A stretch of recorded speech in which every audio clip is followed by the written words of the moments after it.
Et diplomatie à présent, Rabat et Lisbonne qui viennent de signer aujourd'hui un accord sur l'emploi et le séjour des travailleurs au Portugal. Il vise en effet à répondre de manière efficiente à la demande croissante des travailleurs marocains de bénéficier d'opportunités de travail offertes par le tissu économique portugais. Retour sur les détails de cet accord signé entre les deux ministres des Affaires étrangères avec Yassine Azzez. Signé à l'issue d'un entretien par visioconférence entre Nasser Bourita et le ministre des Affaires étrangères du Portugal, Augusto Santos Silva. Cet accord répond à la demande croissante des travailleurs marocains de bénéficier des opportunités de travail offertes au Portugal. À travers cet accord, nous avons mis en place les conditions de travail qui concernent les travailleurs marocains au Portugal.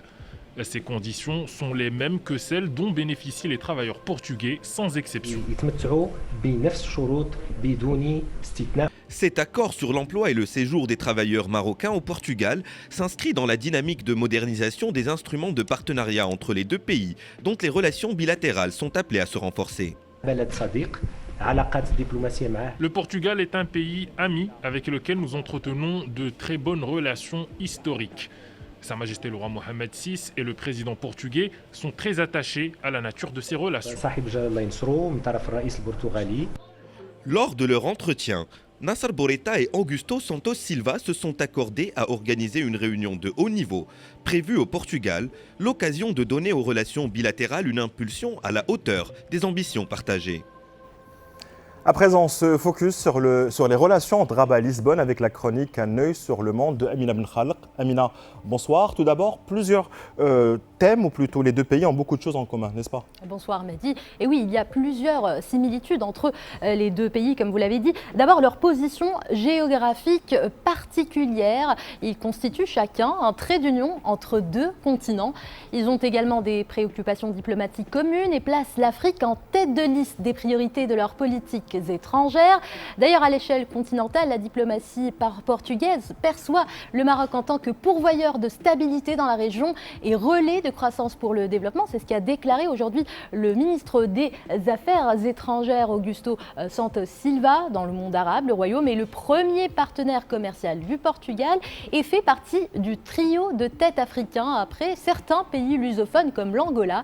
Et enfin, Rabat et Lisbonne partagent la même vision au sujet de la décarbonation de l'économie et de l'accélération de la transition énergétique propre. Amina, des thèmes qui font d'ailleurs l'objet d'accords entre les deux pays, bien décidés à accélérer leur coopération depuis quelques mois déjà. Et oui, Mehdi, ces 2 dernières années, les pays ont donné un coup d'accélérateur à leur partenariat et ont décidé même d'explorer de nouvelles pistes. On parlait à l'instant de transition énergétique. Le Maroc et le Portugal ont signé il y a un an une déclaration de coopération sur l'hydrogène vert. En avril 2021, un nouveau groupe parlementaire Portugal-Maroc a été créé et il y a eu en octobre dernier cette visite de la Chambre de commerce portugaise pour étudier les opportunités d'investissement à Tanger et pour donner une forte impulsion justement à l'investissement. Les deux pays ont créé leur conseil économique en novembre dernier et voici les secteurs stratégiques qui feront l'objet des prochains accords et projets entre les deux parties. Il y a le digital, l'aéronautique, l'automobile, le textile, la métallurgie ou encore la santé. Cela s'ajoute bien entendu aux accords signés aujourd'hui sur l'emploi et le séjour des travailleurs marocains au Portugal ou encore à l'instauration de la commission mixte. En tout cas, tous les regards seront braqués sur les résultats de la prochaine session de la réunion de haut niveau qui se tiendra au Portugal. Amina, je vous remercie pour cet éclairage et on se retrouve donc la semaine prochaine pour une autre chronique et un œil sur le monde. Absolument. Merci. Alors arrêtons-nous à présent sur cette importante découverte gazière. Un mois après le début des opérations de forage au large de l'Arrache, des résultats prometteurs commencent déjà à apparaître. Une société exploitant les puits anchois en partenariat avec l'ONIM a annoncé cette semaine de fortes concentrations de gaz naturel dans le sous-sol marin. Oussama Bkali. Le temps ne s'est pas fait long avant une série de découvertes intéressantes de gaz naturel dans les tréfonds de la côte maritime de l'Arrache. En effet, selon la société exploitant en partenariat avec l'ONIM, le permis Lixus, couvrant jusqu'à 850 mètres de profondeur pour une surface de 1400 km², le gisement Anchois 1 aurait près de 55 mètres de valeur nette, équivalent à quelques 14 milliards de mètres cubes. Mais plus intéressant encore est le gisement Anchois 2. Show that we made a significant gas discovery at the Anchois 2 well. Nous avons fait une découverte intéressante au puits Anchois 2, qui a dépassé toutes nos attentes. La valeur nette atteint plus de 100 mètres. Une découverte transformationnelle pour l'entreprise, selon les propres mots de ses dirigeants. Que cela concerne le site Anchois et ses nombreux satellites situés en mer, à peu près 40 km de l'Areish, ou les autres dépôts de gaz naturel plus proches de la plage, les dépôts offrent une perspective d'exploitation viable.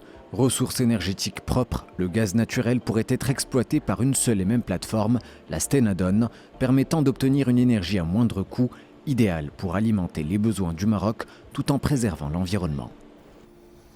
Et pour en savoir davantage sur cette découverte, nous recevons en direct depuis Rabat Amina Benkhedra, directrice générale de l'Office national des hydrocarbures et des mines. Madame Benkhedra, bonsoir. Alors tout d'abord, le Chariot, la compagnie britannique, a annoncé cette semaine d'importantes découvertes sur le projet Lixus au large de l'Arrache. Où en êtes-vous dans les opérations d'évaluation de ce gisement et est-ce qu'on peut avoir une idée sur le potentiel en question ? Bonsoir Mehdi et merci pour l'invitation. Comme vous venez de le dire dans votre reportage, le puits Anchois 2 a permis d'assurer une colonne de gaz d'une épaisseur de 100 mètres net, répartie en 6 couches. Les 2 premières couches avaient été envisagées dans les travaux géologiques et donc les 4 niveaux nouveaux sont vraiment pour nous une bonne nouvelle parce qu'ils nous permettent d'avoir cette épaisseur nette de 100 mètres qui démontre donc l'existence d'un champ gazier intéressant et pour lequel il y a de forts espoirs de pouvoir le mettre en production. Donc après cette étape, d'autres analyses plus fines vont être menées très rapidement par les équipes de notre partenaire et par nous-mêmes. Et donc il y a de nombreux travaux qui sont prévus selon un calendrier très précis. Dans une première phase, jusqu'en avril 2022, on va affiner le modèle géologique, simuler le réservoir, évaluer les réserves de manière définitive. Jusqu'en juin 2022, il y aura toute l'étude d'ingénierie détaillée pour la mise en production de ce gisement, avec les études des différentes canalisations, les études d'impact environnemental, les études de survol et la décision. Les contrats EPC pourraient être prêts pour novembre 2022 et pour une prise de décision d'investissement en décembre 2022. Donc les chiffres de ressources et de réserves seront affinés tout au long de cette année et nous espérons donc un first gas, comme on dit dans le jargon de notre métier, pour fin 2024. Alors, le Maroc a lancé au cours des dernières années différentes opérations d'exploration, mais aussi d'exploitation de ressources gazières. Quel est selon vous le bilan de ces capacités et gisements découverts jusqu'à présent ? Alors, le Maroc dispose effectivement de plusieurs bassins sédimentaires, aussi bien en onshore qu'en offshore, et dont la géologie a permis de générer différents systèmes pétroliers sur lesquels il faut évidemment faire des travaux importants, puisque c'est un secteur qui est très capitalistique, très risqué. Et l'ONIM déploie tous ses efforts avec ses équipes de géologues et ses équipes de promotion pour attirer les opérateurs internationaux ou nationaux pour faire cet investissement très capitalistique. Donc, de manière sommaire, nous avons d'abord le bassin d'Uran qui est produit depuis 30 ans. Il s'agit de petites accumulations et chaque fois qu'on a foré, on a pu maintenir les ressources et elles sont exploitées pour alimenter un certain nombre d'industriels dans la région de Kénitra, au moins 8 industriels. Il y a le bassin d'Essaouira, dans lequel nous produisons également depuis aussi 30 ans du gaz et du condensat qui est livré dans les unités de séchage et de calcination de phosphate de l'OCP et pour lequel nous avons un programme de développement au cours de l'année 2022 et 2023 parce qu'on a un puits qui est positif et qui nous permet d'assurer une plus grande capacité de production.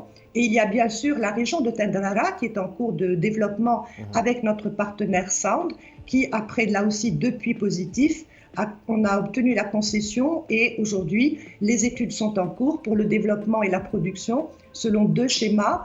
Un projet de micro-GNL, du gaz liquéfié qui sera transporté par camion et un autre projet de production de gaz à transporter par gazoduc jusqu'aux centrales de l'ONE qui se trouvent à El Bnemtal. Et en parallèle de cela, nous avons plusieurs régions qui sont en cours d'exploitation.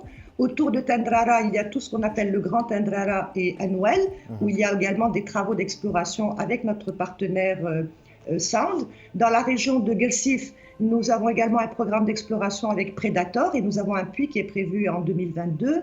Dans la région également de Haha, nous travaillons avec notre partenaire PEL et nous espérons là aussi avancer rapidement. Et bien sûr, il y a d'autres bassins où nous avons des indications avec des indices qui ont été recoupés par certains forages, et je citerai particulièrement la zone offshore de Bouche d'Eau, où nous avons eu un puits positif, mais ce n'était pas déclaré commercial à l'époque en 2015, la région de Zag, de Boudnib et de Missoul. Ce qu'il faut savoir, c'est que dans ce métier, les investissements sont très capitalistiques, très risqués, et donc les équipes de l'ONIM déploient tous leurs efforts pour attirer les opérateurs et pouvoir augmenter le niveau d'investissement et surtout d'augmenter le nombre de puits. J'allais vous poser une question sur les perspectives, mais je vois que vous avez apporté tous les détails nécessaires. Madame Khadra, je vous remercie d'avoir accepté notre invitation. Je rappelle que vous êtes directrice générale de l'ONIM. Je vous remercie. Je vous remercie, mais je voudrais saisir cette occasion pour remercier les autorités marocaines et toutes les parties marocaines qui nous ont accompagnés et qui nous ont permis de réaliser ce forage en offshore dans ce contexte de pandémie qui est très difficile, mais les conditions de travail ont été facilitées par l'apport de toutes nos autorités que je tiens absolument à remercier. Et en même temps, je remercie bien sûr les équipes de l'ONIM pour leurs efforts et notre partenaire pour son engagement dans ce projet qui apportera une production bientôt. Je vous remercie, madame.